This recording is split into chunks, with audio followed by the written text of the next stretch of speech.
Sin una previa información sobre antropología gnóstica, sería algo más que imposible el estudio riguroso de las diversas piezas antropológicas de las culturas azteca, tolteca, maya, egipcia, etc.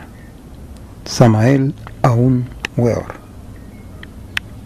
Mucho se ha investigado sobre el origen del hombre y en realidad de verdad solo hipótesis es lo que han elaborado los antropólogos materialistas de esta edad decadente y tenebrosa. Si le preguntásemos nosotros a los señores de la antropología materialista cuál fue la fecha y el modo exacto como surgió el primer hombre, no sabrían ciertamente darnos una respuesta exacta. Desde las épocas aquellas de Mr. Darwin hasta Haeckel, y posteriormente desde Haeckel hasta nuestros días, han surgido innumerables hipótesis y teorías sobre el origen del hombre. Empero, hemos de aclarar en forma enfática que ninguna de tales suposiciones puede ser ciertamente demostrada.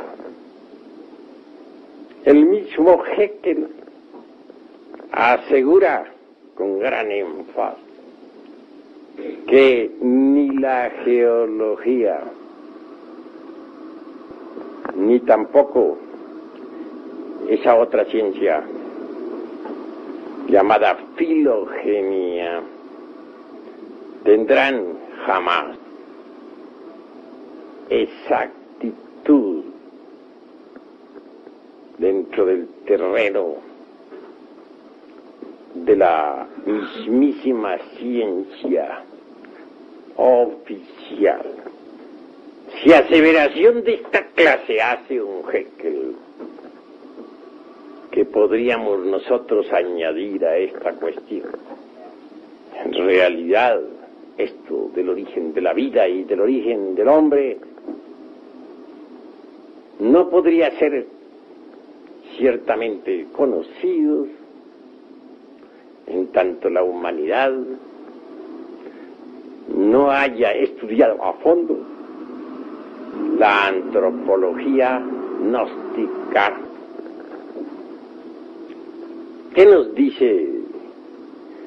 dicen los protistas materialistas? ¿Qué afirman ellos con tanta arrogancia? ¿Qué es lo que suponen sobre el origen de la vida y de la psiquis humana? Recordemos con entera claridad meridiana al famoso monerón atómico de Haeckel entre el abismo acuoso, complejo átomo que no podía en modo alguno surgir de un azar, como lo supone ese buen señor, ignorante en el fondo, aunque alabado por muchos y muchísimos ingleses. Hizo gran daño a la humanidad con sus famosas teorías. Solo diríamos, parodiando a Job, que su recuerdo se borre de la humanidad y que su nombre no figure en las calles. ¿Creen ustedes acaso que el átomo del abismo acuoso, el monerón atómico, podría surgir del azar? Si para construir una bomba atómica se necesita de la inteligencia de los científicos, ¿cuánto mayor talento se requeriría para la elaboración de un átomo? Si negáramos los principios inteligentes a la naturaleza, la mecánica dejaría de existir, porque no es posible la existencia de la mecánica sin mecánicos. Si alguien considerase posible la existencia de cualquier máquina sin autor, me gustaría que lo demostrara y que pusiese los elementos químicos sobre el tapete del laboratorio para que surgiera un radio, un automóvil, o simplemente una célula orgánica. Creo que ya don Alfonso Herrera, el autor de la plasmogenía, logró fabricar la célula artificial, mas esta siempre fue una célula muerta, que jamás tuvo vida. ¿Qué dicen los protistas? Que la conciencia, el cerebro, alma o espíritu, o simplemente los principios psíquicos, no son más que evoluciones moleculares del protoplasma a través de los siglos. Obviamente, las almas moleculares de los fanáticos protistas no resistirían jamás un análisis de fondo. La célula alma, el batibius gelatinoso del famoso Haeckel, del cual surgiera toda especie orgánica. En el fondo de toda esta cuestión, y tras de tanta teoría mecanicista y evolutista, lo que se tiene es el afán de combatir al clero. Se busca siempre algún sistema, alguna teoría que satisfaga a la mente y al corazón para demoler al Génesis hebraico. Es precisamente una reacción contra el bíblico Adán y su famosa Eva sacada de una costilla, el origen viviente de los Darwin, de los Haeckel y demás secuaces. Pero deberían ser sinceros, manifestar su insatisfacción contra todo concepto clerical. No está bien que por reacción simple se dé origen a tantas hipótesis desprovistas de cualquier basamento serio. ¿Qué nos dice Mr. Darwin sobre la cuestión esa del mono catirrino? Que posiblemente el hombre devino de allí. Sin embargo, no lo asienta en forma tan enfática como lo suponen los materialistas alemanes e ingleses. Mr. Darwin, en realidad, de verdad, dentro de su sistema, puso ciertos fundamentos que vienen a desvirtuar y hasta a aniquilar absolutamente la supuesta procedencia humana del mono, aunque este sea el catarrino o catirrino. En primer lugar, como ya lo demostrara Huxley, el esqueleto del hombre es completamente distinto en su construcción al esqueleto del mono. No dudo que haya ciertas semejanzas entre el antropoide y el pobre animal intelectual equivocadamente llamada hombre, mas no exactitud definitiva o definitizante en esta cuestión. El esqueleto del antropoide es trepacista. Está hecho para trepar.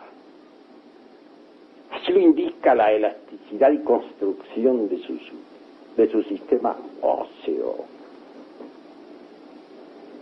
En cambio, el esqueleto humano está hecho para caminar. Son dos construcciones óseas diferentes. Por otra parte, la elasticidad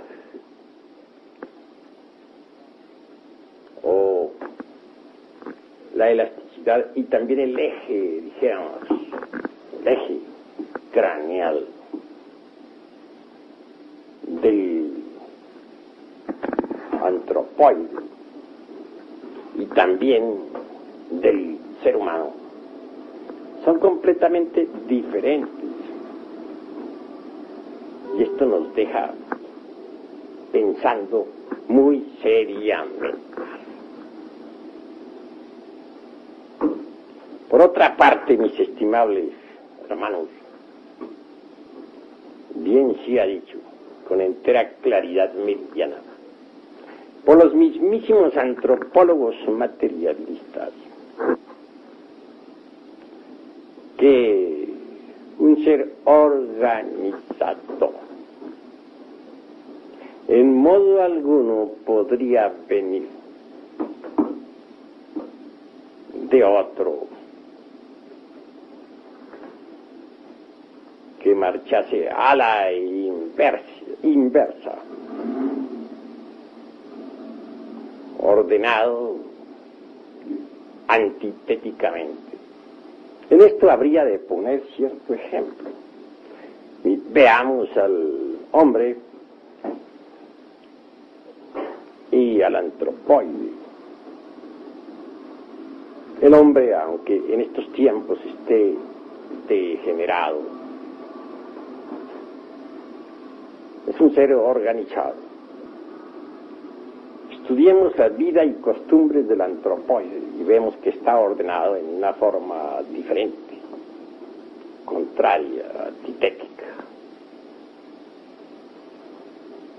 No podría un ser organizado, pues, devenir de otro ordenado en forma opuesta.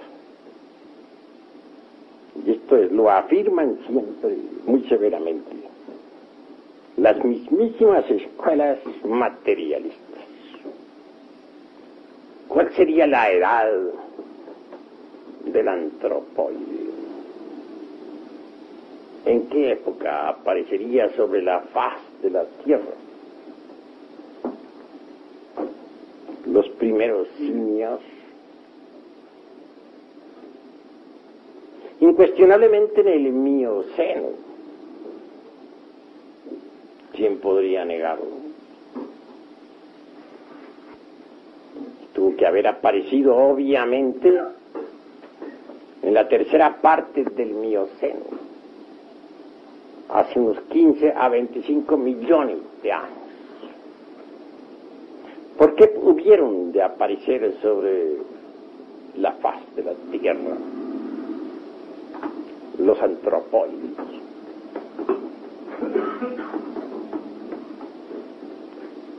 ¿Podrían dar acaso alguna respuesta exacta los señores de la antropología materialista, los brillantes científicos modernos, esos que tanto presumen de sabios? Es obvio que no. Además, el Mioceno en modo alguno estuvo ubicado dentro de la famosa Pangea, tan sonada por la geología de tipo materialista. Resulta ostensible que el Mioceno tuvo su propio escenario en la antigua tierra lemúrica, continente ubicado antes en el Océano Pacífico, restos de la Lemuria. Tenemos todavía a la Oceanía, con la Gran Australia, y la isla de Pascua, donde están tallados ciertos monolitos, etcétera. Que no lo acepte la antropología materialista por estar embotellada completamente en su Pangea. ¿Qué importa a la ciencia y que a nosotros? En realidad que no van a descubrir la Lemuria con las pruebas del carbono 14 o del potasio argón o del póleo. Todas esos sistemas de pruebas de tipo materialista están buenas como para un Molière y sus caricaturas. Por estos tiempos, después de las infinitas hipótesis de los Haeckel y de los Darwin y de los Huxley y todos sus secuaces, se sigue todavía entronizando a la teoría de la selección natural de las especies, otorgándosele nada menos que el poder de crear nuevas especies. En nombre de la verdad hemos de decir que la selección natural como poder creador es sencillamente un juego de retórica para los ignorantes, algo que no tiene basamentos. La selección, eso de que mediante la selección se logre crear nuevas especies, eso de que mediante la selección selectiva haya surgido el hombre, resulta en el fondo espantosamente ridículo y acusa ignorancia llevada al extremo. No niego la selección natural. Es obvio que esta existe. Mas no tiene el poder de crear nuevas especies. En realidad, de verdad, que lo que existe es la selección fisiológica, la selección de estructuras y la segregación de los más aptos. Eso es todo. Llevar a la selección natural hasta el grado de convertirla en un poder creador universal. Ese es el colmo de los colmos. ningún sabio verdadero se le ocurriría semejante tontería. Nunca se ha visto que mediante la selección natural surja alguna especie nueva. ¿Cuándo? ¿En qué época?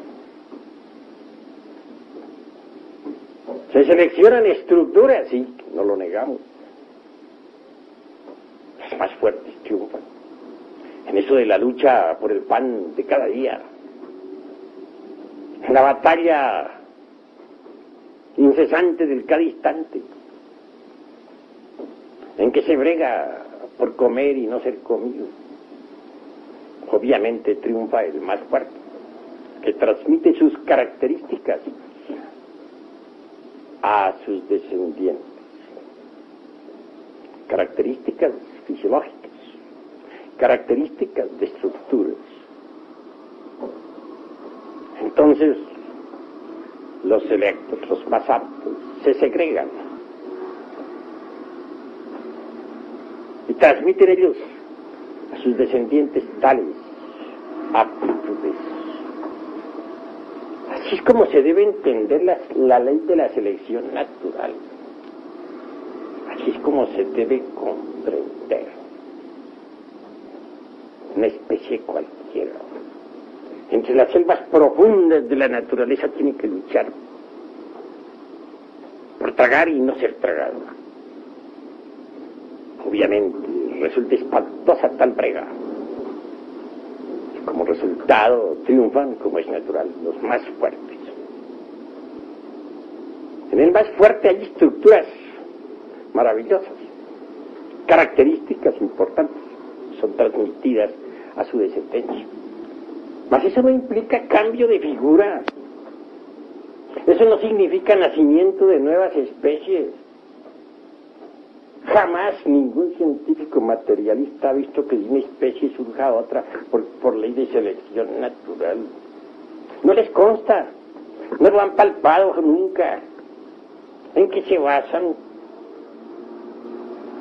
Es fácil lanzar una hipótesis y luego aseverar en forma dogmática que es la verdad y nada más que la verdad.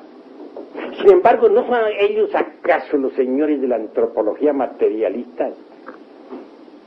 Los que dicen que no creen sino en lo que ven, que no aceptan nada que no hayan visto. Qué contradicción tan terrible. Creen en sus hipótesis y nunca las han visto.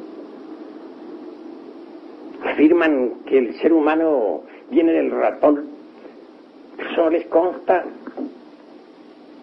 No, nunca lo han percibido directamente. También enfatizan la idea de que venga del mandril. Son innumerables las teorías de estos tontos científicos. Absurdas afirmaciones de hechos que ellos jamás han visto.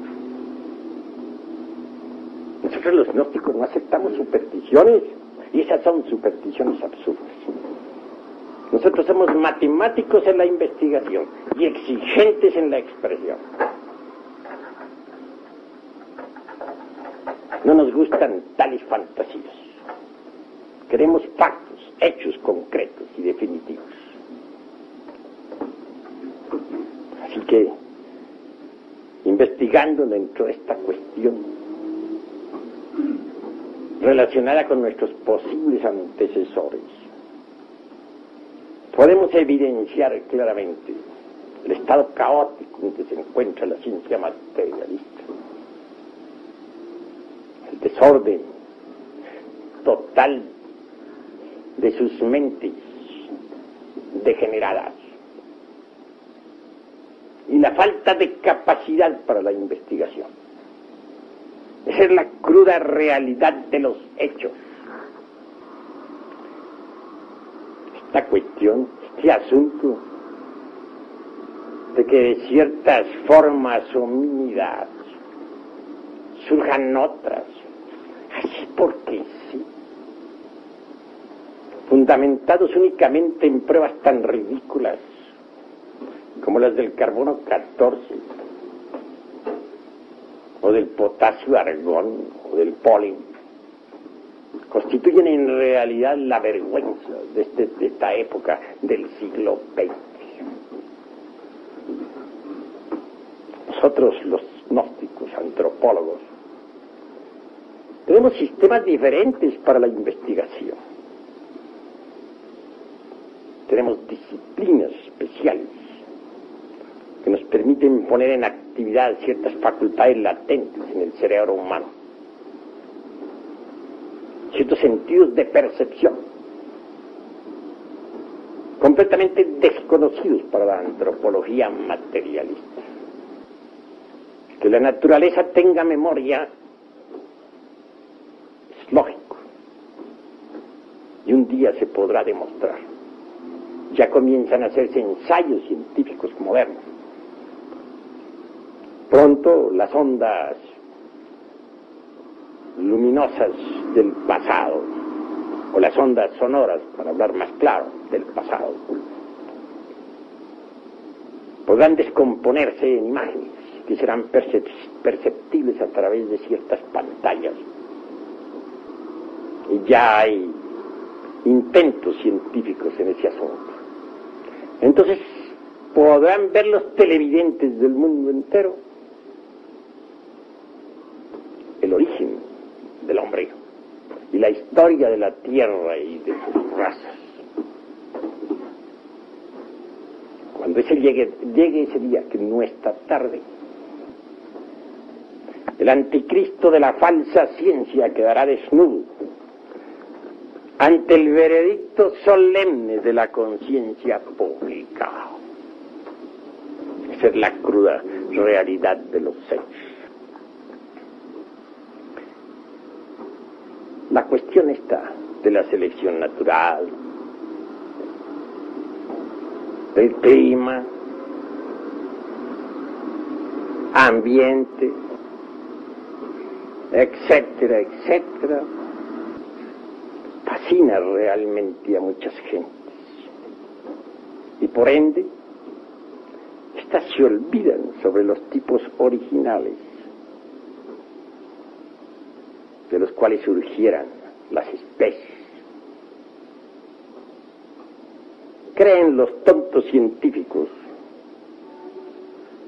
que podría procesarse la selección natural en forma absolutamente mecanicista,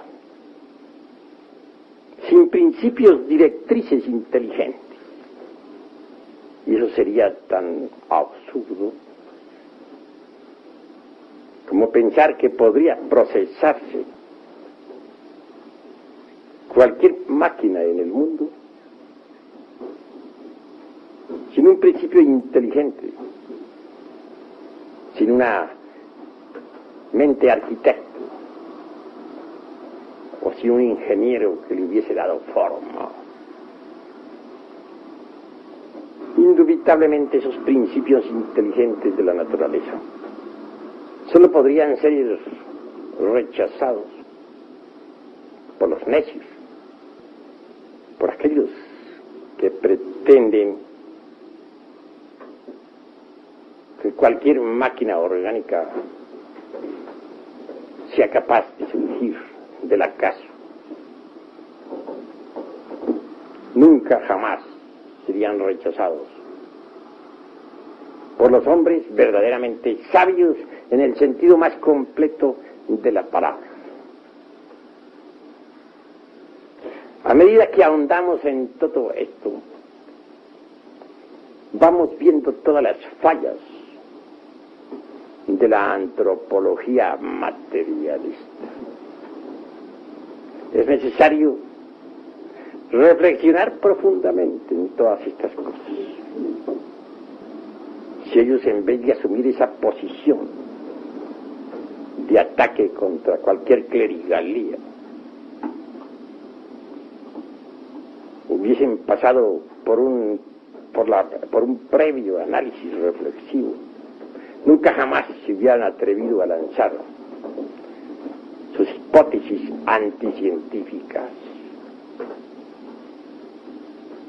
Bien sabemos nosotros que la Adán y Eva que tanto molesta a los señores de la antropología materialista no es más que un símbolo. Aquellos, los señores antropólogos profanos, quieran refutar al Génesis, es bueno que entiendan, que entendamos todos, que el Génesis es tan solo un tratado de alquimia para alquimistas y que nunca jamás se debería aceptar en forma literal. Así que se esfuerzan los señores de la antropología materialista por refutar algo que ni siquiera conocen. Por eso me atrevo a decir sencillamente que sus hipótesis no tienen nunca base seria. El mismo Mr. Darwin jamás pensó ir tan lejos con sus doctrinas. Recordemos que él mismo habla de las caracterizaciones. Después de que alguna especie orgánica ha pasado por un proceso selectivo de estructuras y fisiología. Incuestionablemente se caracteriza de forma constante y definitiva. Así que si el famoso antropoide o simio hubo de pasar por procesos selectivos, posteriormente asumió sus características totales y jamás volvió a pasar por ningún cambio. Eso es obvio. La cuestión aquella del noepitecoide con sus famosos 3 hijos, sinocéfalo con cola, el mono sin cola y el hombre arbóreo paleolítico, nunca han tenido en verdad verificaciones precisas, exactas.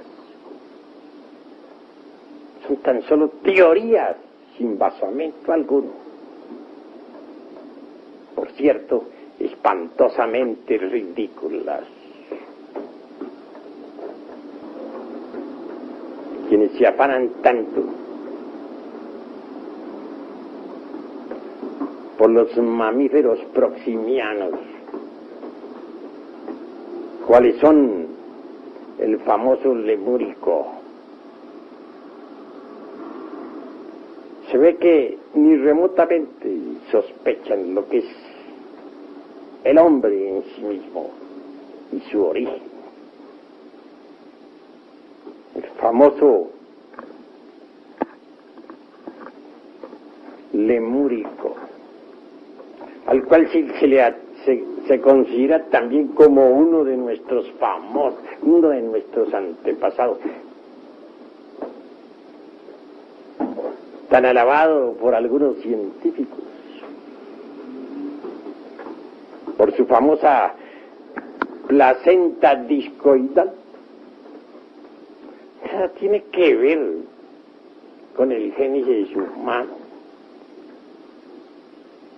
Todo eso en el fondo no son sino fantasías, desprovistas de toda realidad. Entran los famosos científicos materialistas en acción para estudiar la evolución mecánica de la especie humana o de cualquiera de las otras especies. En mitad del camino, después de que estas cristalizaron en forma sensible, pues antes habían pasado por terribles procesos evolutivos e involutivos dentro del espacio psicológico, en lo hipersensible, en las dimensiones superiores de la naturaleza y del cosmos. Claro, que al hablar nosotros así, se sienten los antropólogos materialistas tan nerviosos y molestos como los chinos cuando escuchan algún concierto occidental.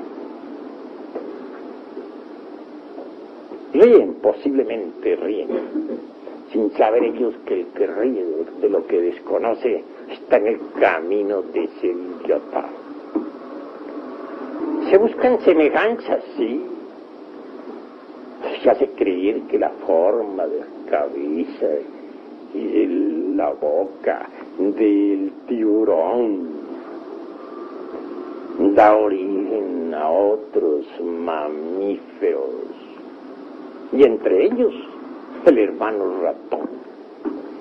Ahora el ratón pasó a ser un gran señor, pues es nada menos que nuestro antepasado, el antecesor de los Jekyll y de los Darwin, posiblemente, o de los Huxley, o de los famosos faraones del viejo Egipto, o de Einstein, qué sé yo.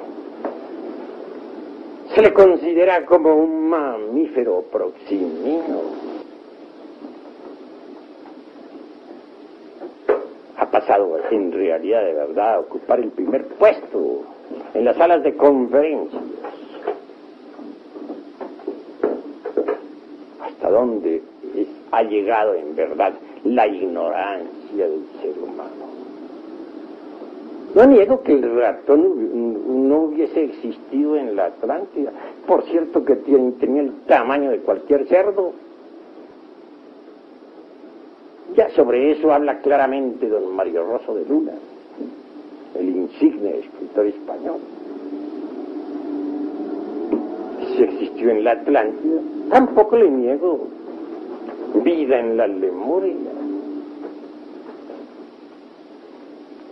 Pero que sea uno de los, sea si no el más importante, uno de los más importantes antecesores del hombre, resulta totalmente diferente. En verdad, que cuando no se conoce la antropología gnóstica, se caen los absurdos más espantosos. Entonces se inclinan los secuaces del anticristo ante el ratón, ante el tiburón, a quien también se le considera viejo antecesor, ante el lemúrico, animalillo muy interesante, etcétera. Pero cuando uno ya conoce a fondo la antropología gnóstica, no cae en semejantes ridículos. Al analizar cuidadosamente los principios de la antropología materialista, descubrimos que sus fantasías se deben precisamente al desconocimiento total del gnosticismo universal. Eso de que porque un rasgo del rostro, etcétera, se parezca a otro, sirva de base para asentar una posible descendencia, resulta tan empírico en el fondo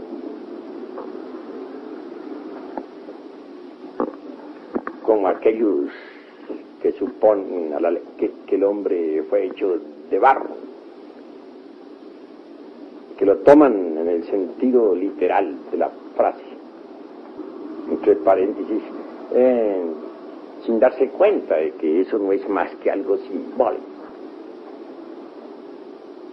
Los gérmenes originales de la gran naturaleza, hombres o bestias, se desarrollan siempre en el espacio psicológico y dentro de las dimensiones superiores, antes de cristalizar en forma física. No hay duda de que son similares en sus construcciones, de manera que no podrían jamás servir de basamento o de fundamento para sentar una teoría,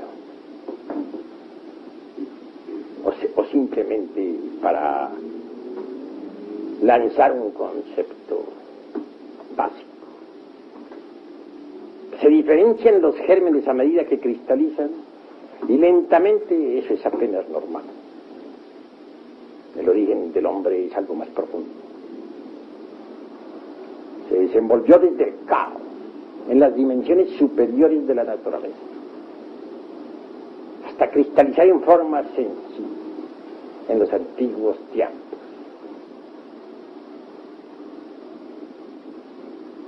Incuestionablemente en futuro quedará al descubierto en estas conferencias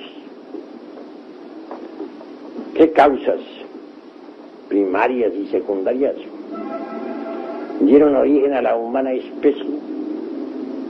¿Conocen acaso esto los antropólogos materialistas? Los mismos científicos secuaces de Haeckel saben muy bien que todo el pasado geológico y la filogenia materialista jamás llegarán a ser ciencia exacta. Así lo han afirmado, así lo han dicho. Entonces, ¿qué? Estamos en una época de grandes inquietudes y el misterio del origen del hombre debe ser aclarado. El terreno de las hipótesis es deleznable.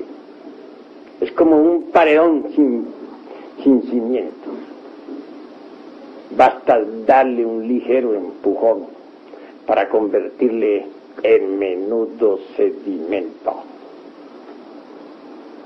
Lo más grave de la antropología materialista es negar los principios inteligentes de la maquinaria universal.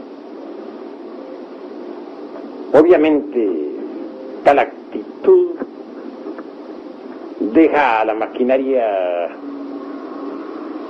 sin base, sin fundamentos. No es posible que la máquina ande o sea construida al azar. Los principios inteligentes de la naturaleza están activos y en todo proceso selectivo se manifiestan ellos sabiamente. Absurdo resulta también embotellarnos en el dogma de la mecánica evolutiva. Si en la naturaleza existen los principios constructivos, incuestionablemente existen también los destructivos. Si hay evolución en las especies vivientes, existe también la involución. Hay evolución, por ejemplo, en el germen que muere para que el tallo nazca, en la planta que crece, que echa hojas y que al fin da fruto. Hay involución en la planta que se marchita y que fenece y que por último se convierte en un montón de leños. Hay evolución en la criatura que se gesta dentro del vientre materno, en el niño que juega, en el joven. Hay involución en el anciano que decrece y que al fin muere. Evolucionan los mundos cuando surgen del caos a la vida.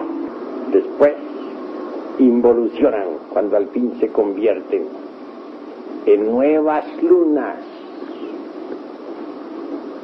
Así Así es que si consideramos la antropología exclusivamente a través de la mecánica evolutiva, estamos hablando en forma parcial. Caemos en el error. Mas si estudiamos la antropología también a la luz de la involución, entonces marchamos equilibradamente, porque evolución e involución constituyen el eje mecánico de toda la naturaleza. Así que considerar que la evolución es la única base de todo este gran mecanismo natural resulta absurdo en forma total. Tenemos que considerar la vida y la muerte, los tiempos de desarrollo y los tiempos de caducidad. Solo así marcharemos correctamente dentro de la dialéctica gnóstica en su forma integral. En modo alguno estamos dispuestos nosotros a quedar embotellados en el dogma materialista evolutivo. Tenemos que estudiar también los procesos involutivos de la antropología, o marchamos por el camino del error.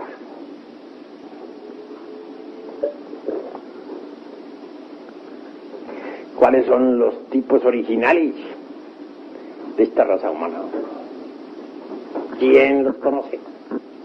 Nosotros tenemos métodos, sistemas científicos por medio de los cuales podemos ver, oír, tocar y palpar esos tipos originales.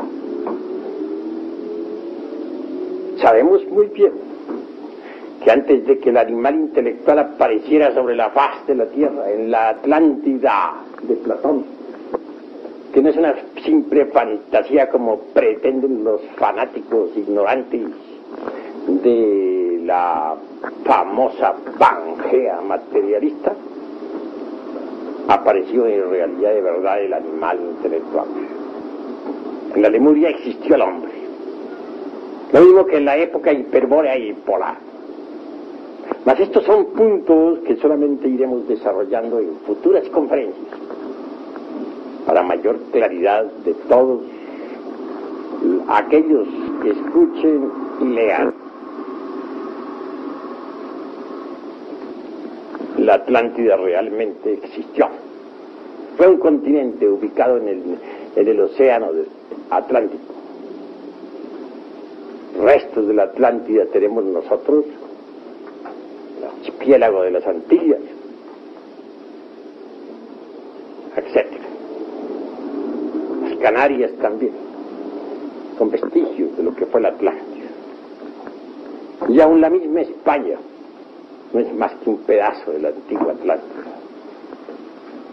Pero esto no lo conocen los fanáticos de la antropología materialista, ni los geólogos, tan atrasados en el fondo, capaces para proyectarse en el tiempo. ¿Cómo podrían ellos saber algo sobre lo que ocurriera hace unos tantos millones de años en la era miocena? ¿Qué saben ellos del mioceno? ¿Lo han visto, lo han tocado, lo han palpado?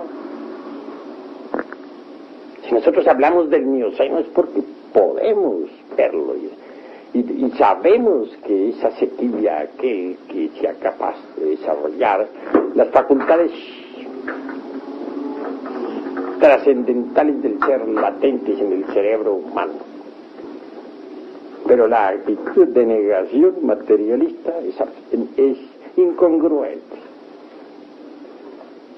Se dice que no se cree sino en lo que se ve, y ellos creen en todas sus hipótesis absurdas.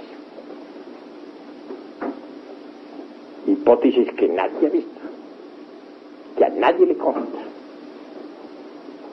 En realidad, de verdad, nunca científico alguno vio surgir el primer hombre. Mas hablan ellos con tanta autosuficiencia, como si hubieran estado en el mioceno como si hubieran visto a los antropoides surgiendo allá, de la antigua Lemuria. Entronizan a sus dioses maravillosos, como son los famosos lemurgos y también los mandriles, como proximianos sublimes, de los cuales descendemos. ¿Les consta eso? ¿Lo han visto alguna vez? Nunca. ¿En qué se basan? En cosas que no han visto. ¿No son ellos mismos los que dicen que no creen sino en lo que ven? Entonces, ¿por qué están creyendo en lo que nunca han visto? ¿No es acaso esto una contradicción?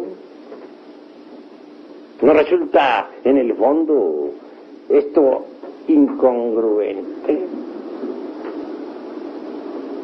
Bueno, hasta aquí mi conferencia de esta noche. Si hay alguna pregunta, pueden hacerla sin salirse exactamente de lo que estamos enseñando. A ver, pregunten. Se dice que el cambio de una especie a otra, en la física se dice que es por mutación, en un proceso de herencia, ¿no?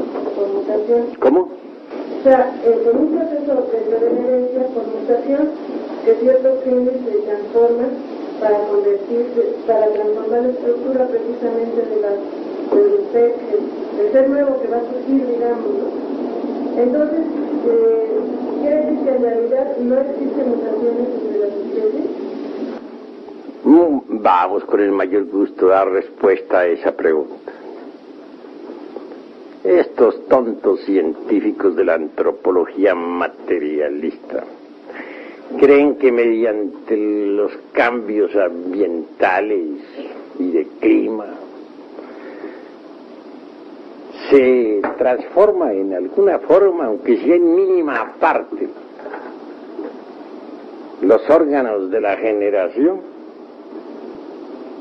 con posible mutación de genes, y darían a esas afirmaciones anticientíficas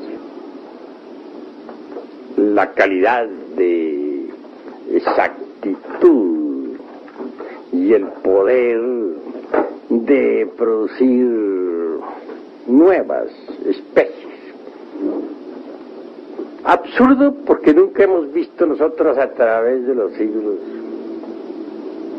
que los caballos se conviertan en otra cosa, que las águilas dejen de ser águilas, que los peces del inmenso mar se conviertan en gente. Ni siquiera los tiburones, a los que se les otorga también nuestra paternidad. Pobres tiburones que ya siguen en el mar tranquilos mientras nosotros discutimos sobre ellos por aquí, en estas tierras. Podrían jamás cambiarse en cosa alguna que no fueran tiburones. ¿Aseverar lo contrario? Es creer en lo que no se ve. ¿No son ellos acaso los que están diciendo que no creen sino en lo que ven? Entonces, ¿por qué se contradicen? Que haya dos tipos de creación o dos clases de teorías para afirmar el origen del hombre. La una por vía, dijéramos, instantánea, como aquel muñequito del Génesis bíblico, en el cual Jehová sopla terriblemente, o que sea a través de la mecánica evolutiva. Pues es cuestión, dijéramos, de preocupaciones para los señores de la falsa ciencia. Porque en el fondo realmente la raza humana tiene su prototipo original. Y antes de que los famosos mamíferos aparecieran sobre la faz de la Tierra, el hombre ya existía. Y esto lo iremos demostrando a través de nuestras sucesivas conferencias. Porque quiero que ustedes sepan que en estos estudios nos vamos a enfrascar durante varios años porque no se puede tener una preparación seria si no se conoce en realidad de verdad los principios científicos del gnosticismo universal. Es necesario estudiar la antropología en forma científica antes de que estudiemos las culturas. Honorable maestro, una pregunta, pero cada vez quiero hacer un comentario al respecto. Evidentemente, a través de la ciencia lógica dialéctica, la lógica matemática, siendo riguroso, el maestro ha demostrado de que la ciencia actual se contradice a sí misma, se contradice. Dice que no creen, sino en lo que ven, y precisamente afirman cosas que nunca se han visto. Nosotros podemos citar en este momento algo de la historia de la antropología materialista, cómo aparece más o menos en el siglo XVIII a través del pensamiento filosófico, de los filósofos, para salir una especie de ciencia que se va a llamar antropología, a través de unos señores que empiezan a recoger objetos antiguos, y por ahí empieza. Pero nosotros, a través de la psicología, de otra ciencia, podemos, digamos, hacerle una disección al hombre del siglo XVIII, en qué medio ambiente se encontraba, qué nivel del ser desarrollaba por lo general la cultura del siglo XVIII en Europa, y podremos darnos cuenta que está en un estado incipiente la misma ciencia materialista, y que a partir de esos postulados y de esas hipótesis han querido darle, como ya lo han dado, pues, organizados en las universidades, cuál fue el origen del hombre, y la arguyen con gran prosopopea y con gran énfasis, afirmando lo que el maestro ha citado, afirmando pues de que en el Mioceno, en el Plioceno, se dieron tales los catarrinos, los lemurios, el proceso evolutivo en el cual a través de otra ciencia que es la filogenia, afirman de que esos genes en un determinado momento por ambientación, por clima, como bien el maestro lo ha citado, a través de las 4 glaciaciones, han tenido mutaciones que van generando nuevas características en las estructuras, la estructura misma. Esto todo ya está demostrado por lógica que no es posible. Mi pregunta que viene a todo esto, maestro, es si para nosotros, los instructores, podemos llegar a demostrar, podemos hacerle frente, digamos, a la antropología física a través de una lógica, mostrarle que es ilógico mismo, también nos va a quedar un poco difícil, demostrar a nosotros en el estado y en el nivel de ser que nos encontramos, demostrar lo contrario, demostrar la antropología, ¿no? Demostrar de que los 100 postulados que vamos a ver en las siguientes conferencias, mi pregunta sería, ¿qué actitud propia debe tener el investigador gnóstico a partir de esta instancia? Que no sea una actitud similar a la de la ciencia materialista, o sea, nosotros asegurar cosas que no hemos visto tampoco, ¿no? ¿Qué actitud debe tomar a partir de estas conferencias en adelante el estudiante? Pues a partir de estas conferencias el estudiante gnóstico debe desarrollar precisamente las facultades que le permitan investigar la geología en sus formas más profundas, lo mismo que la filogenia. Indubitablemente la ciencia de la meditación, tal como nosotros la vamos dando, permitirá a nuestros estudiantes llegar a ser verdaderamente idóneos en la investigación. Eso es obvio.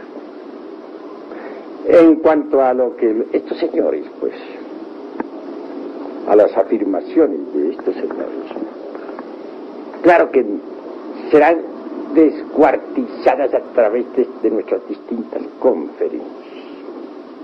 Nunca jamás se ha visto que mediante la selección sexual genética un hombre se convierte en caballo, o un caballo se convierte en hombre, o que de un lemúrico salga un hombre. Todas las suposiciones de la rueda esa de nuestros antecesores, incluyendo el tiburón, que no se escapa tampoco,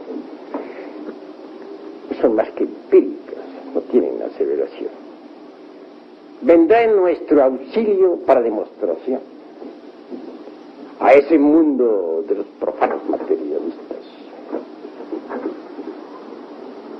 Los aparatos científicos mediante los cuales se podrá ver en la pantalla, como ya lo dije, la historia de la Tierra y de sus razas. Ya hay ensayos.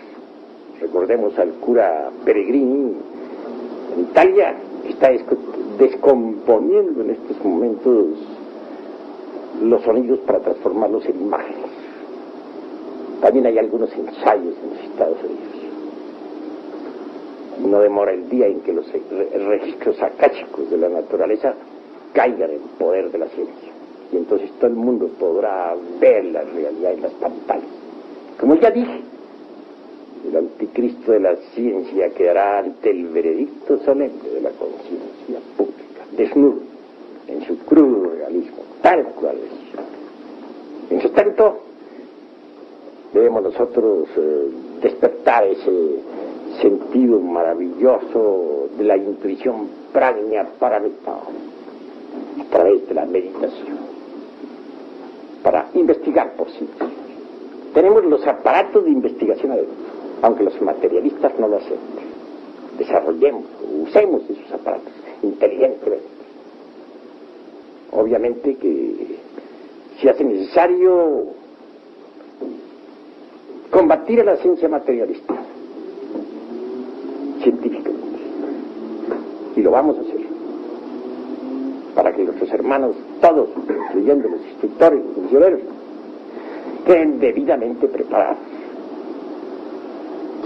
Maestro, usted nos ha hablado del fenómeno físico-químico, del fenómeno biológico, pero existe también el fenómeno psíquico, el fenómeno cognitivo y el fenómeno ontológico, maestro. ¿Cuál es el origen del hombre en las escalas psíquico, cognitivo y ontológico? Si nosotros vamos a cerrarnos completamente a la banda, como se dice, como lo hacen los antropólogos materialistas, quedaríamos más que con los ganglios y el cerebro, la materia gris, como perceptivas de los fenómenos psicoquímicos. Pero si ahondamos en todas estas cosas a fondo, venimos a descubrir precisamente que estos tres fenómenos de los cuales tú hablas, o sea, el psicoquímico, el conscientivo y el ontológico, como escalas distintas de los niveles del ser. El psicoquímico o el químico que sirve de fundamento pues a lo psíquico para constituir lo psicosomático, obviamente está presente y todos ustedes lo han entendido o comprendido. En cuanto al conscientivo, realmente yo les digo a ustedes lo siguiente: el conscientivo tiene, dijéramos, un upadi, una base para la expresión sensible, cuál es el asiento vital de la vida orgánica.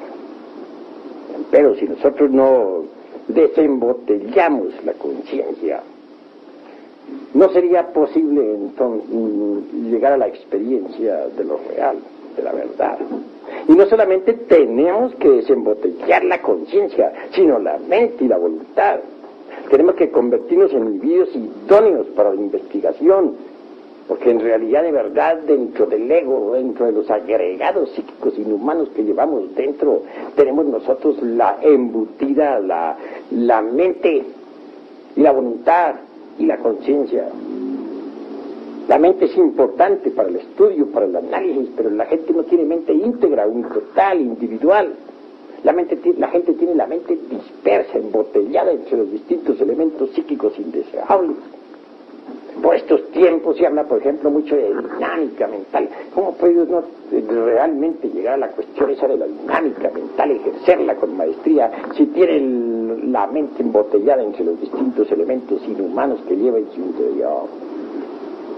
Es obvio que debe desintegrar tales elementos para tener mente íntegra, total, no dividida por el proceso de la opción, no dividida por la selección, por el proceso electivo, una mente que realmente se manifiesta en forma íntegra.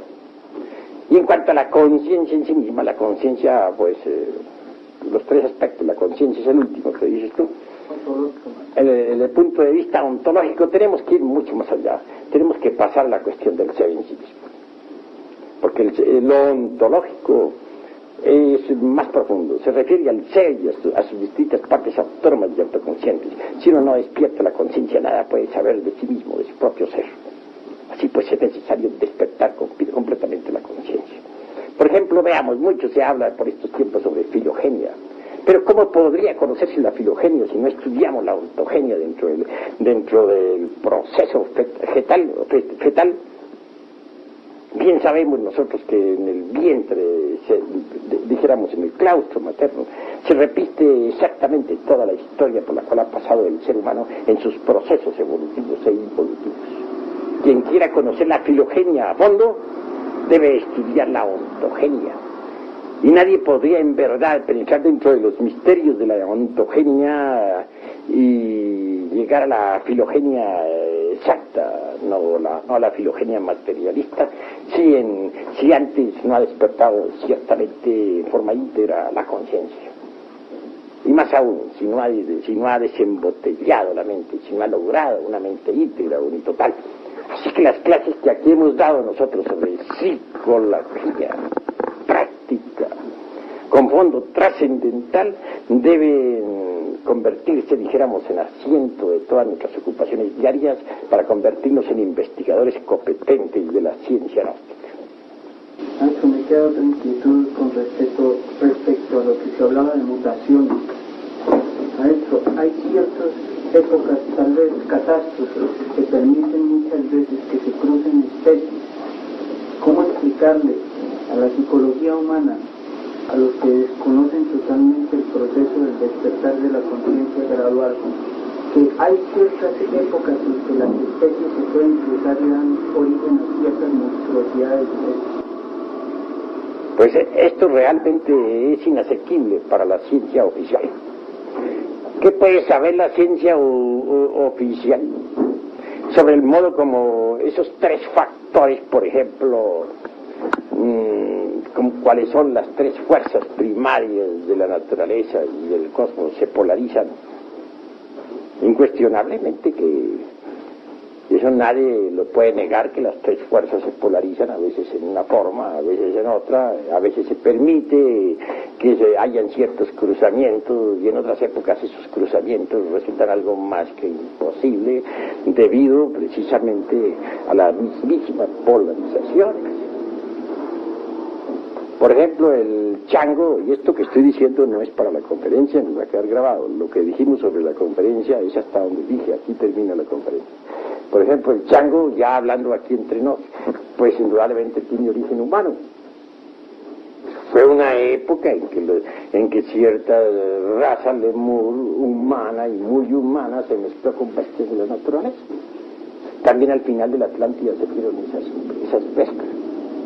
Pero eso fue en esa época, en que el oxidano activo, omnipresente, omnipenetrante se desdobló en los tres factores y estos se polarizaron en cierta forma y de cierta manera que permitió que seres humanos se mezclaran con especies animales. Y de allí surgieron changos. Tanto en Lemuria hubo changos durante el Mioceno como también los hubo en la Atlántida. De eso trataremos más adelante y en forma seria en estudios científicos. Claro que lo que en este momento estamos platicando es aquí entre nosotros, no está incluido dentro de la conferencia. A ver. Acerca del siguiente envío de la cuantificación de años atrás, geológica, o sea, en la antropología se basa mucho en la geología para poder citar pues, el hombre antiguo en qué época apareció. En estos planteos de la geología también sabemos muy bien que es un riguroso estudio de observación sobre formaciones geológicas. A estas formaciones geológicas se han llamado, como bien sabemos todos, la era primaria, la secundaria, la terciaria y la cuaternaria en la cual estamos. En la era terciaria y secundaria, donde aparecen estos periodos de Mioceno, Plioceno, Oligoceno,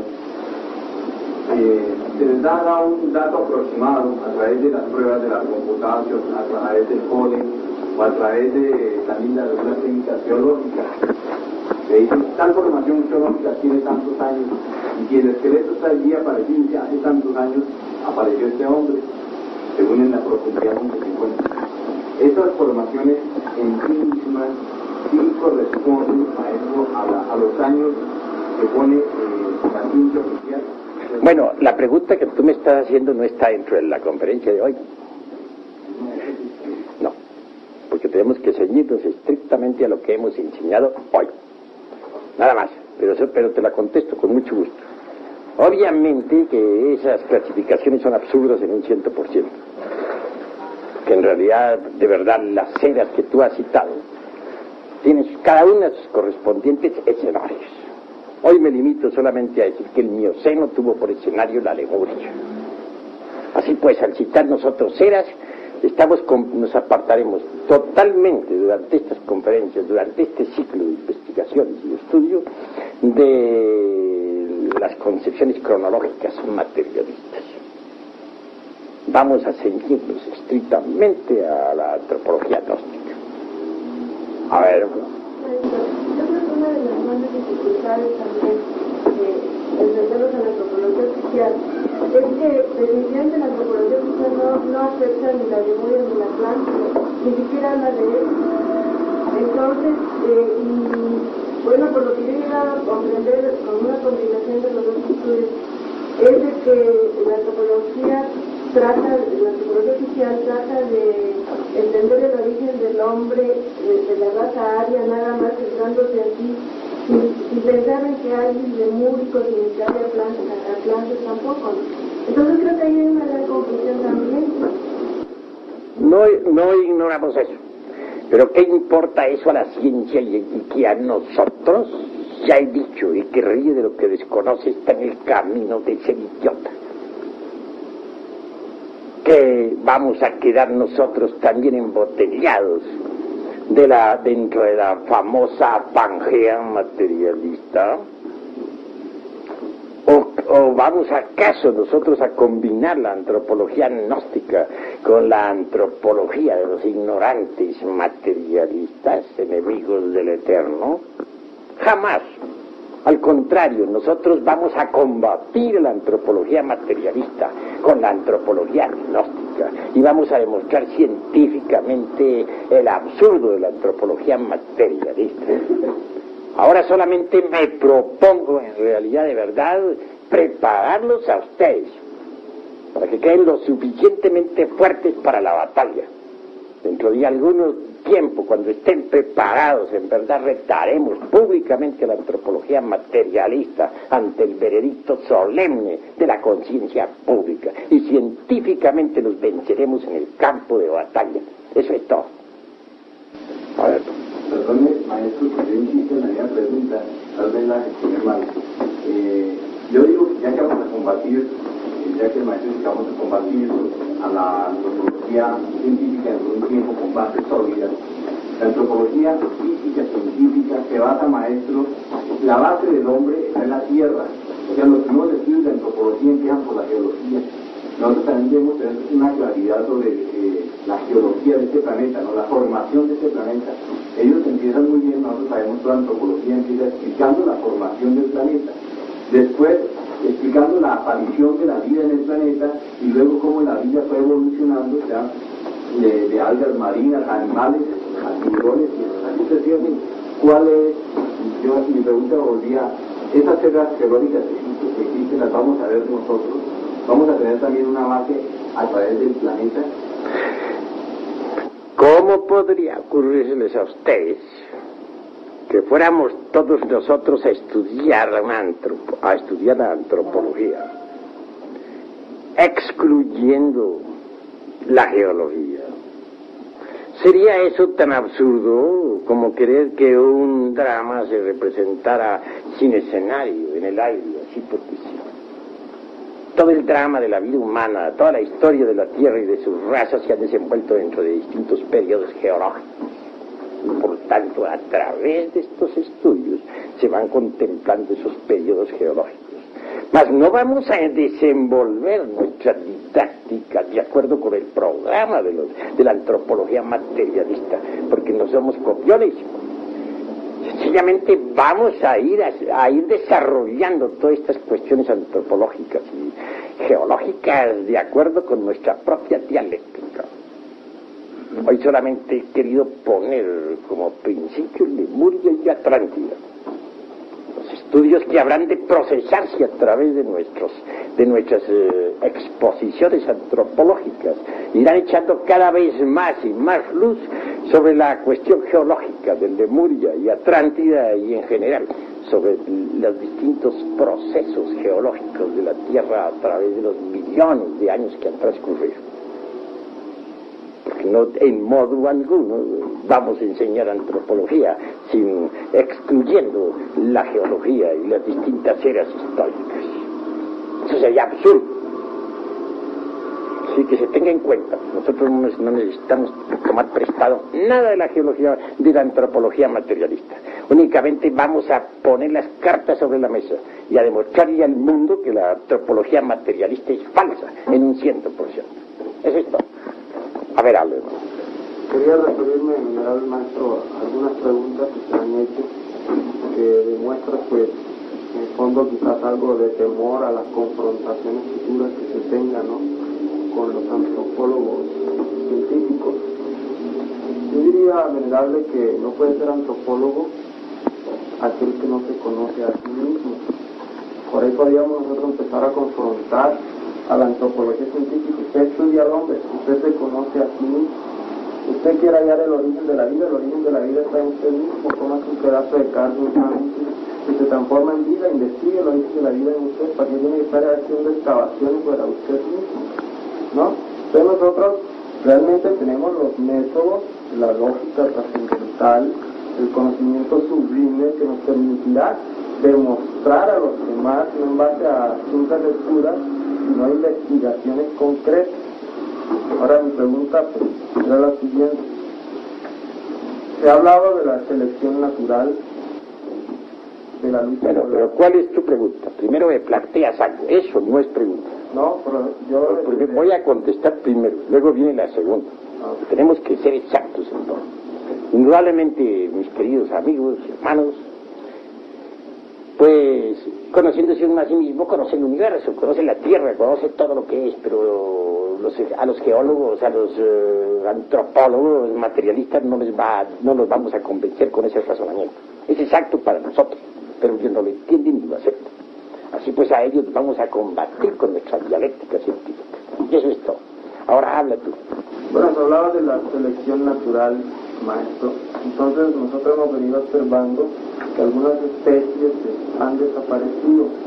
Entonces nuestra pregunta es si las especies realmente desaparecen o se reabsorben en sus arquetipos primigenios para luego reaparecer en otra futura ocasión de acuerdo a los ciclos vitales de un planeta. Ya hablé sobre eso en un mensaje de Navidad anterior que ustedes conocieron. Hablé sobre los gérmenes de la vida. Entonces dije que esos gérmenes estaban contenidos aquí mismo en la naturaleza y que tienen sus tiempos de evolución y de involución. Una especie, por ejemplo, sale de su estado germinal cuando es su tiempo, su hora, en el medio ambiente que le pertenece, etc. Entonces se le ve en evolución.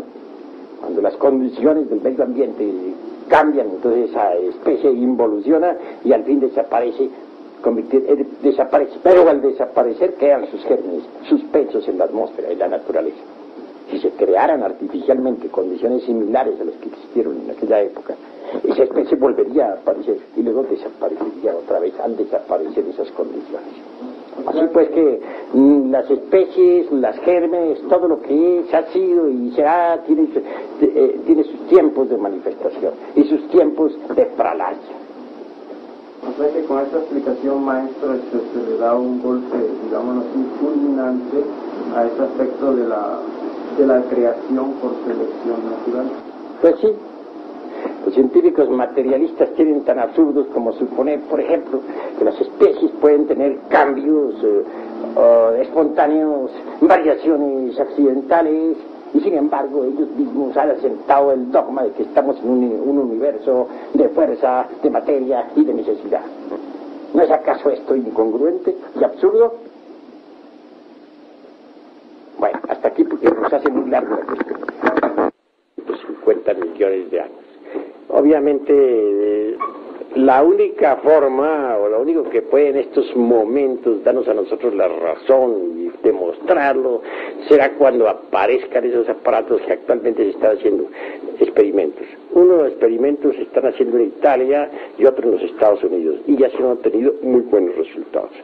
Se ha conseguido, por ejemplo, descomponer la imagen, las ondas sonoras correspondientes a Jesús de Nazaret y convertirlas en imagen. Y la imagen presentada fue muy correcta. Se sigue con esos experimentos. Claro, esto que estoy diciendo aquí no es para las pláticas, sino esa parte. Pero mientras llegue ese día, no nos queda más remedio que apelar nosotros a la intuición del Prajna Paramita, que sí nos permite investigar. Ese sentido Prajna Paramita, en su grado más elevado, nos permite investigar los registros akáshicos de la naturaleza. Así que, en nuestro auxilio y para demostrar a las gentes, tenemos que aguardamos un poquito. Tenemos que aguardar sencillamente que se perfeccionen los aparatos que en Estados Unidos e Italia en este momento se están perfeccionando. La descomposición de las ondas sonoras del pasado en figuras, en imágenes. Se está ya marchando por ese camino. Antes no sería posible. Antes tenemos nosotros, si alguien quiere comprobar lo que estamos diciendo, tiene que entrar en nuestros estudios y dedicarse a desarrollar el sentido llamado intuición Prajna Paramita. Si la desarrolla, si sigue nuestras indicaciones, por sí mismo podrá evidenciarlo. Eso es claro. ¿Hay alguna otra pregunta? Gracias, maestra. ¿A qué se refiere exactamente la Pangea? La Pangea se refiere pues a los continentes flotantes que un día estuvo Europa y América unidos y se fueron separando poco a poco a través del tiempo. Que Asia y América también que estuvieron muy cerca y luego se fueron alejando.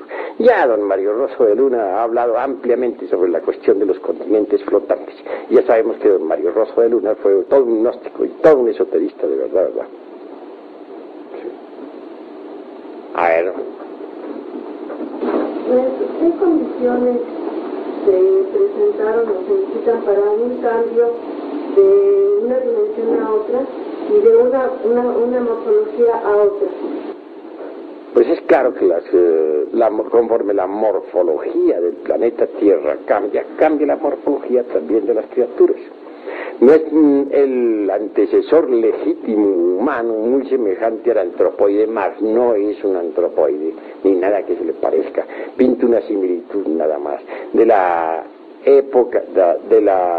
época antigua, antes de que surgieran las actividades en el mundo propiamente físico-químico.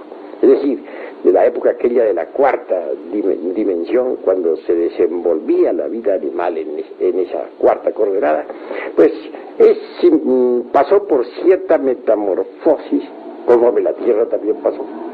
Y resultó de ahí el hombre protoplasmático de la época polar.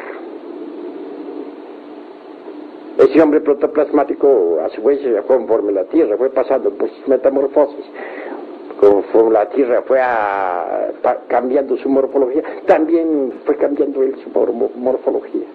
Vienen en nuestro auxilio en este momento las tribus de la Australia.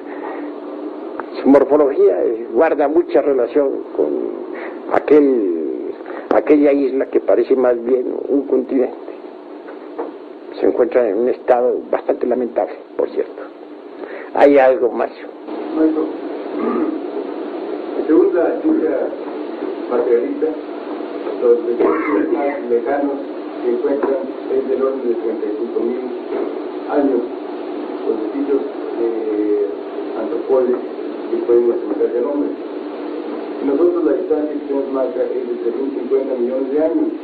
Ahora bien, esos 350 millones de años corresponden a un hombre o a la etapa de evolución del hombre por las diferentes condiciones. Bueno, hemos hablado de la época en que apareció el hombre. Hemos hablado de la tierra protoplasmática. Hemos hablado de la época en que el primer intento de hombre pasó por una transformación de su morfología, conforme la tierra también pasó por la misma transformación. De eso hemos hablado.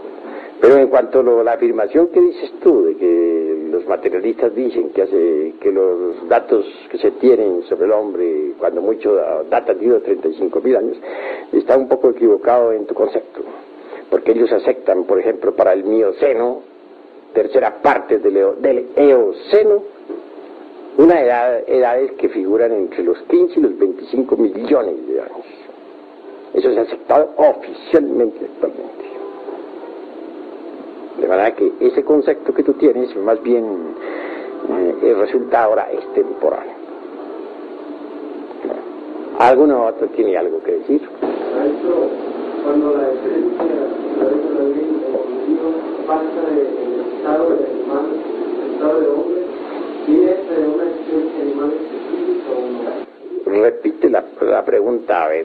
Cuando la esencia, por la ley evolutiva, pasa del estado de animal al estado de hombre, ¿tiene de una especie animal específica o no?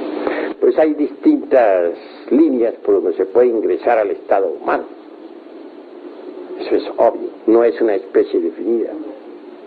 Claro está que no. Hay distintas líneas por donde se ingresa al estado humano. Ahora hay que tener en cuenta también, y eso lo trataremos después en próximas pláticas, que no solamente existe la evolución, existe también la involución. Al final de cada subraza, de cualquier raza, hay involución. Y al final mismo de toda raza hay involución. Eso es obvio, pero sobre eso nos ocuparemos más tarde. ¿Alguna otra pregunta? Sí. Maestro, usted habló de la cuarta, quinta y sexta dimensión. Hasta donde tengo entendido, a medida, entre más alta sea la dimensión, más sutileza de la materia hay, ¿verdad? Así es. La quinta es más sutil que la cuarta, la sexta que la quinta. Así es. Entonces, ¿por qué razón están ubicados estos reinos en forma inversa? En la cuarta el animal, en la quinta el vegetal, en la sexta el mineral, que es el más denso. Porque, ahora concretando, porque esto no lo vamos a grabar para conferencia, puesto que los señores materialistas tenemos que hablarle en forma diferente, no lo vamos a concretar para el libro, aclaro, sino aquí entre nosotros, diré lo siguiente. En el mundo de la mente, naturalmente que se desarrolló la primera ronda de evolución. Lo primero que surgió allí fue el reino mineral. En el mundo astral surgió el reino vegetal. En el mundo etérico surgió el reino animal. Y en el mundo físico ya apareció el hombre sobre el casquete polar del norte. La primera raza, la raza protoplasmática. Después vinieron los hiperbóreos, después los lemurios, después los atlantes y después los asios, todos nosotros. Y ese es el orden. Claro que cuando uno está estudiando esas cuestiones en los mundos internos, pues ve las cosas en cierta forma que tiene que muy distinto y tiene que saberlo entender. Por ejemplo, es claro que las mónadas del reino mineral, durante la primera ronda, pues tienen figura humana. Y entonces uno tiene la tendencia a pensar que todos eran humanos ahí. Pero no, se trata de los elementales, sencillamente, del reino mineral. Se necesita muy buena capacidad de penetración, con la intuición prajna paramita, para ver el auténtico reino mineral, dejando a un lado sus mónadas. Lo mismo sucede con el asunto del vegetal en la segunda ronda, en el mundo astral. Uno ve elementales, personas muy inteligentes, millones de personas, pues son los elementales. Pero uno con la intuición prajna paramita concentra un poco mejor su atención, puede ver sencillamente que el reino vegetal es una cosa y otra muy distinta a las mónadas. Desciende uno a la tercera ronda, ve uno también puras criaturas bellísimas, inteligentes, compulsivas, que van, que vienen. Uno piensa que son hombres de la tercera ronda. No hay tal, son los elementales. Y y si se observa con más cuidado los cuerpos de esos elementales, se verá que tienen distintas formas animalescas que hoy en día en esta cuarta ronda ya no se ven. Formas animalescas diferentes. Y por último, ya al final es cuando ve uno surgir una especie de una criatura semejante en realidad de verdad al simio, pero no es un simio. Es similar, tiene cierto parecido, tiene algo que se asemeja al antropoide, pero no es antropoide. Claro, esa criatura, a su vez, al sufrir la Tierra un cambio, una transformación, al alterarse la metamorfosis de la Tierra, se altera también esa forma antropoide y aparece el primer hombre, la primera raza humana viviendo ya en el continente polar, que otrora estaba situado en la zona ecuatorial. Y luego vienen las sucesivas transformaciones de la Tierra, o metamorfosis de la Tierra, que dan origen también a cambios en la raza humana, en la época hiperbórea, en la época lemúrica, Atlante y hasta nuestros días. Si se observa, cada raza humana está exactamente de acuerdo con el ambiente en que se desarrolla y desenvuelve. ¿Ese proceso evolutivo ocurrió o aún sigue ocurriendo? Pues todavía sigue ocurriendo. En la quinta ronda, pues, digo yo, en la sexta raza, habrá otro cambio de la morfología de la Tierra. Como secuencia o corolario traerá otro cambio en la raza humana. La sexta raza será muy distinta a la nuestra. Y la séptima también será completamente diferente a la nuestra. Es decir, la morfología de la Tierra y de las razas marchan en forma paralela. Eso es obvio. ¿Qué relación hay ahora entre, por ejemplo, los elementales que están en el reino mineral y esta tercera dimensión y este proceso que se... Bueno, los elementales que ahora están pasando por su estado de elementales en el mundo mineral, pues siguen ahí. Un día pasarán a ser vegetales, otro día pasarán a ser animales y al fin llegarán a ser humanos. Lo que sí veo son graves errores en parte de algunos. Hay quienes al ver, por ejemplo, las figuras humanas de las épocas, de las rondas precedentes, piensan sencillamente que esos eran hombres que iban descendiendo poco a poco, etc. Pero realmente nosotros tenemos que comprender que la mónada toma la figura humana siempre. Y no hay que confundir a la mónada con el hombre. El hombre es algo que tiene que autocrearse. Todavía no existe realmente el hombre. Hay unos cuantos hombres, los demás son animales intelectuales. Aún hoy en día. Esa es la cruda realidad de los hechos. Habla. El hombre viene de las dimensiones. Entonces es cierto, la teoría maya que dice en el Popol Vuh, de los dioses que experimentamos varias formaciones, dioses de barro, de madera, etcétera, con varias formas, pero que no reconocían hasta que por fin un nombre se reconoció su propio origen. Digo, ¿tiene relación con esto, maestro? Bueno, en este preciso, eso se sale del tema. Es claro que los dioses tomaron figura de hombres, pero eso se sale del tema, ¿no? Estamos estrictamente ciñéndonos a la cuestión del tema. Ahorita no estamos estudiando en este momento otras culturas ni nada. Ahora nos ceñimos estrictamente a la cuestión de la antropología científica, porque los hermanos necesitan prepararse primero en la antropología científica antes de que puedan tratar el asunto de culturas, tradiciones, etcétera, etcétera. Vamos a ver cómo se van a preparar en antropología científica. Eso sí, puedo decirles sencillamente que los seres humanos en las rondas precedentes, o mejor dicho, las mónadas en las rondas precedentes tomaron figuras humanas. En cuanto a los dioses han existido en todas las rondas. Existieron en la primera ronda, junto con los elementales de la naturaleza, como existieron en la segunda ronda, en la tercera y aún hoy en día en la cuarta ronda. Y aún también puedo decir que hay muchos dioses ahora que tienen cuerpos humanos. Y eso es todo. A ver.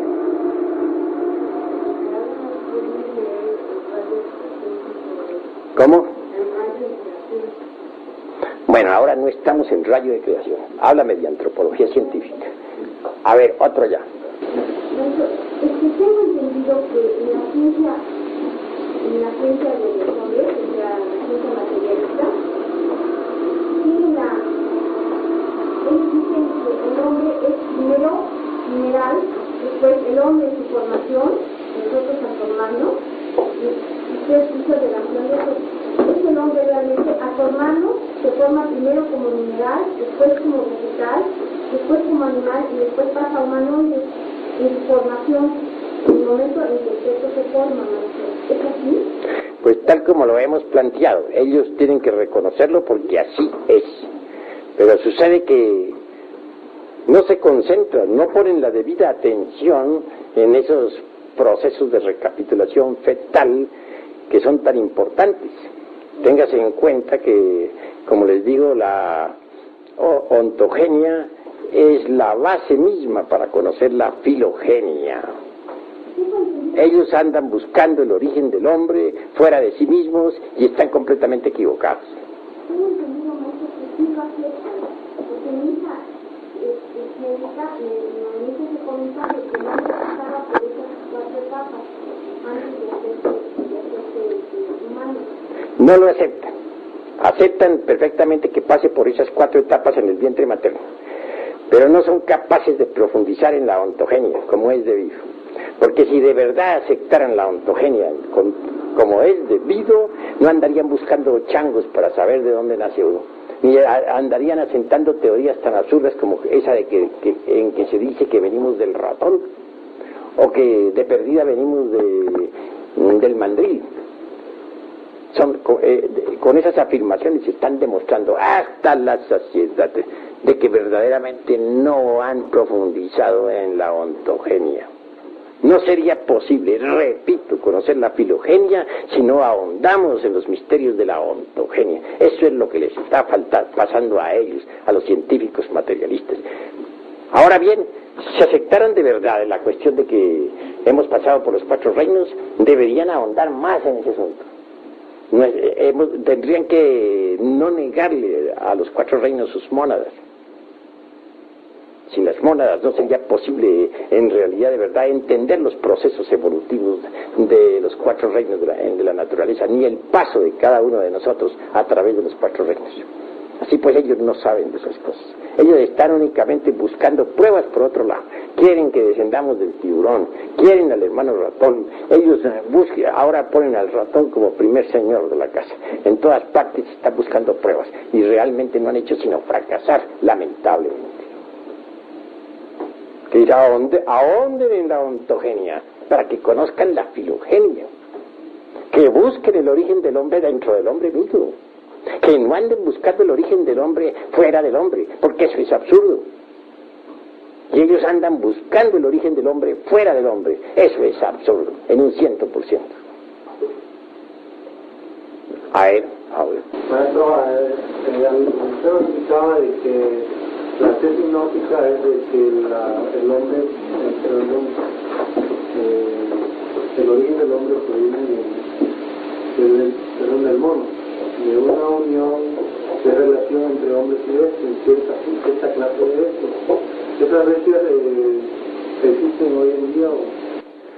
Lo que he dicho es que los monos, sean los descendientes de Lemuria, como orangutanes, gorilas, chimpancés, o los descendientes de Atlántida, como los catirrinos y platirrinos, etcétera, tienen un antecesor que es el hombre y la bestia.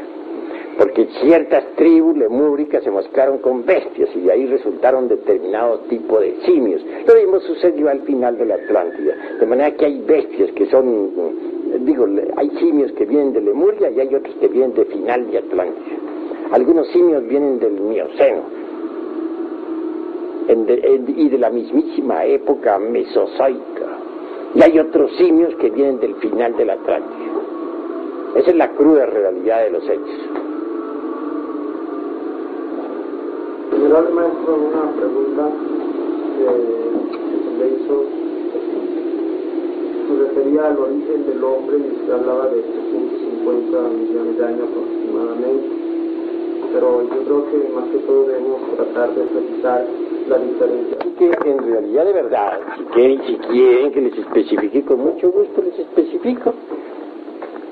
Obviamente que hay que distinguir entre el hombre y el animal intelectual. Eso es obvio. Hombre son los de la época, las tres primeras razas.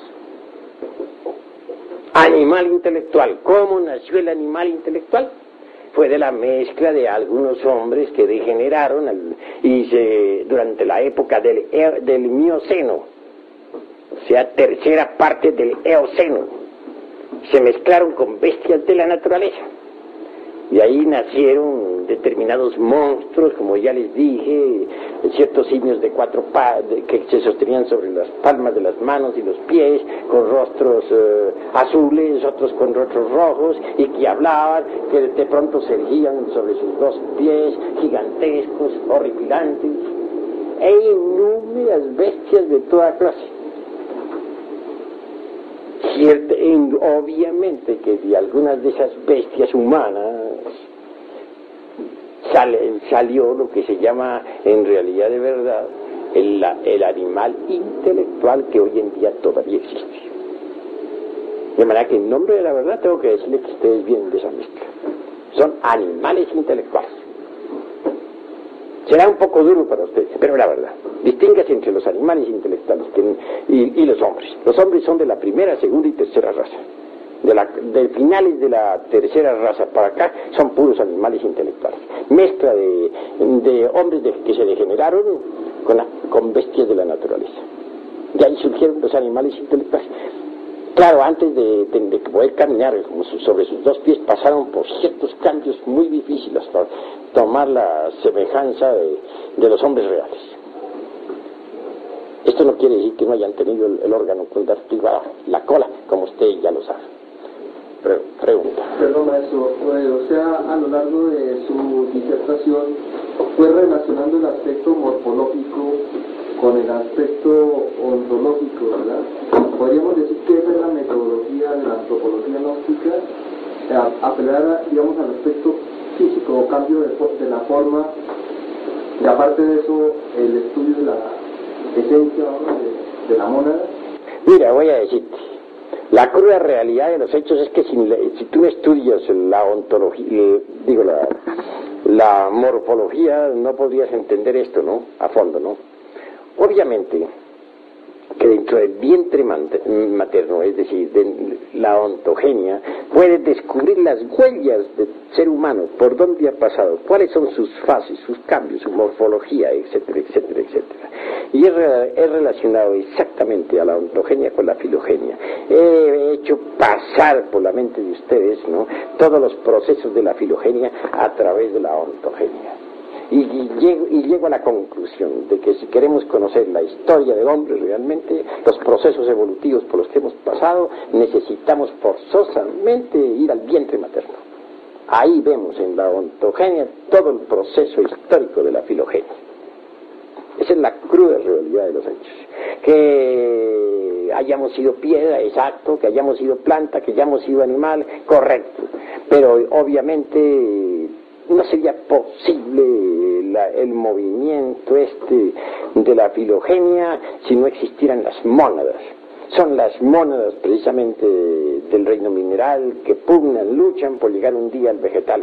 Son las mónadas vegetales que un día luchan por llegar al animal. Son las mismas mónadas del reino animal las que un día originan el primer espécimen de hombre, que mediante un cambio morfológico de acuerdo con la tierra hace que aparezca realmente el hombre primitivo, el hombre real.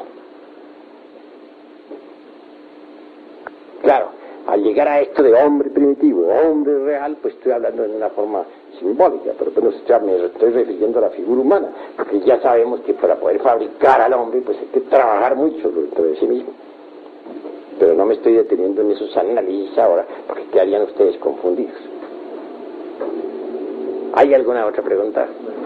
A ver, anda. Dos preguntas, ¿no? La primera, con respecto al nuevo dato que dio o aclaró, respecto a que nosotros venimos finalmente de una mezcla con animales en la raza anterior, que nos tomamos una forma animalesca, que nos fuimos parando. Yo haría una pregunta, maestro. Todos estos cuerpos que se dejaron, se perdieron, se enterraron, ¿no serán los que está tomando la antropología materialista para dar por sentada la tesis de la aparición del hombre? Realmente que no, porque la antropología materialista está poniéndonos una cadena absurda. Tiburón, primero que todo, lagarto segundo, opossum tercero, luego el animalillo lemur, y con posibilidades del ratón, que ya como les dije pasó a ocupar un puesto muy elevado, y luego sigue el mono, y por último el gorila, y del gorila ahí la cadenita. Una cadenita absurda porque faltan los eslabones. ¿Dónde están? Ellos ligan en una forma mecánica todo esto, pues, no solamente desde el tiburón, sino desde mucho antes. Es más, desde la célula esta que el maestro ha citado en la profundidad de los mares, y más atrás de la aparición misma del planeta, que es la pregunta que hace 8 días, sobre el escenario. Cuando el maestro dice, bueno, en la cuarta ronda, cosa que no vamos a citar cuando vamos a presentar, aparece el hombre o la figura humana, ya aparece físicamente, aparece sobre el planeta, sobre la raza polar, que en ese momento estaba sobre el meridiano y sobre el Ecuador.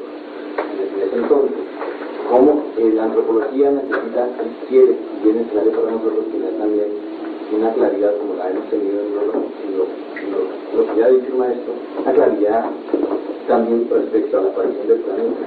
O sea, a través de una lógica poder demostrarles que lo que ellos exponen, cómo apareció el planeta a través de la nebulosa que se fue condensando y aparece con otro planeta con sus mares, y ahí la célula esta que se va a salir en algas, y de las algas de tiburones, así digamos.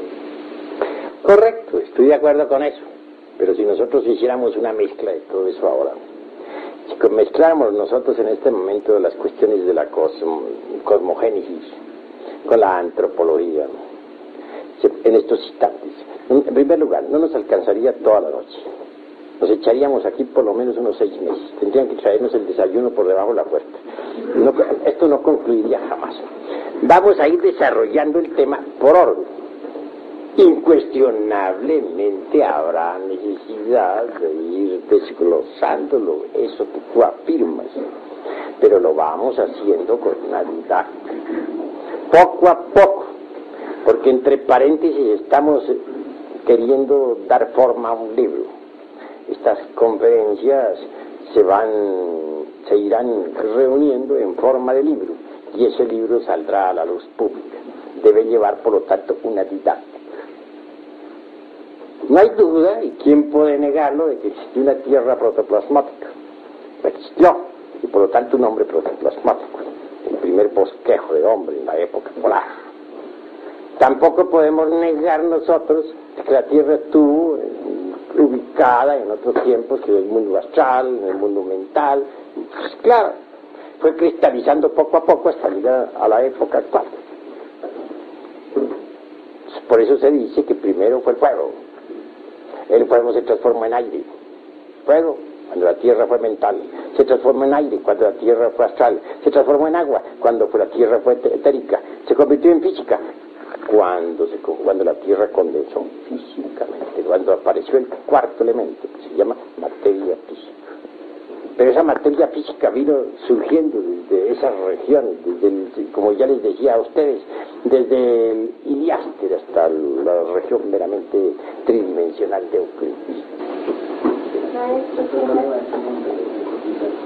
En últimas, el animal intelectual materialista, yo creo que siempre ha tenido una intuición, maestro. Mire, lo del fuego, ellos hablan también de que era un gran fuego que se volvió aire, pasó a ser un mar, agua, después se salió la tierra, y después pasó con la forma, ya que está la tierra, está la forma material, y ya está digamos, el mineral, después sale el vegetal con las aguas, algas.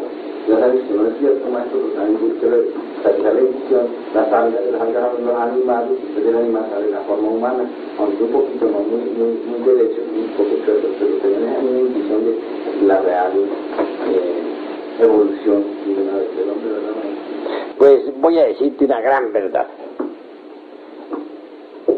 Hemos investigado profundamente el materialismo histórico y sabemos lo que es esa ciencia.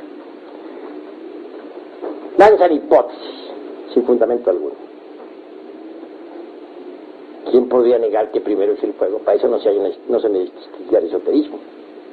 El fuego es lo fundamental, solamente que ellos lo hacen dependiente por allá de los rincones de la nebulosa. Ollas donde se cocina, donde hay fuego, hornos ardientes de donde salen mulos, pero ¿quién los enciende? ¿Quién enciende esos hornos? ¿Y por qué tienen que salir allí? Nada saben sobre esas cosas. Y luego hacen unos planteamientos de vertebrados, comenzando por el simple protoplasma de Haeckel allá arrojado en el fondo de un mar lleno de lodo, porque ni siquiera han aparecido las primeras capas de piedra en la época todavía silúrica. Pero ¿le consta eso a los señores materialistas? ¿Qué pueden ellos saber sobre la constitución de nuestro mundo en el alborear de la vida? Absolutamente nada. No podríamos negar que hemos pasado por las fases de piedra, planta y animal y hombre. Correcto, pero ¿dónde, y cuándo y cómo? ¿Saben ellos acaso algo sobre las dimensiones superiores de la naturaleza y del cosmos? Mientras ellos estén negando la posibilidad de una cuarta dimensión y